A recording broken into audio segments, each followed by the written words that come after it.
Masak jangan waloh dikelo kluwek, sing urung tau ngerti sapa ya. Lah iki tonton videoku sampai habis. Lah iki sing jenenge kluwek iki kaya ngene, lah nek wis mari doceki kaya ngene penampilane. Lah iki aku nek masak jangan kluwek iki selalu tak usahno kluwek iki digodhog sedhilok ae saumupan ben ambune iki tambah seger, rasane ya tambah widuk ngono lho, Cah. Lah iki kanggo pembumbuane, bumbune iki ana bumbu lodeh jangkep, bumbu lodeh jangkep ya sembarang bumbu niku dilebokno. Lah mari ngono tak blender, tak dadekno siji karo kluweke mau tak imbuhi karonan godhong jeruk. Lah iki digodhog nganti sat banyune. Tak tinggal gawe santen dhisik, Cah.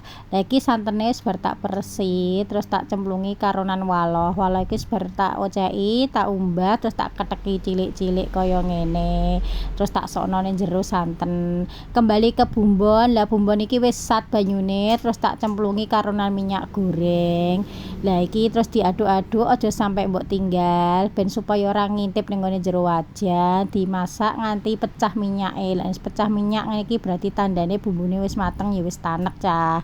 Lah bumbune mang terus disokno ning gone jero omprenge, dilebokno ning gone santen karonan sing wis ana walohe mang lho, Cah. Terus tak bumboni menisan ana uyah, penyedap, ya gula.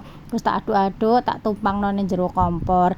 Lah Mas yo jangan kluwek lalaki nek dicemplungi iwak panggang ku ya rasane ya puanggah sedep, Cah, puanggah enak.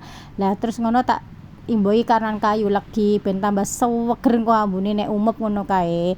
Lah terus tak wur-wuri godhong brambang. Wis iki terus dikebur-kebur terus jangane nek wis umep ben awet ora cepet mambu. Lah nek wis mateng terus dipateni kompore, Cah.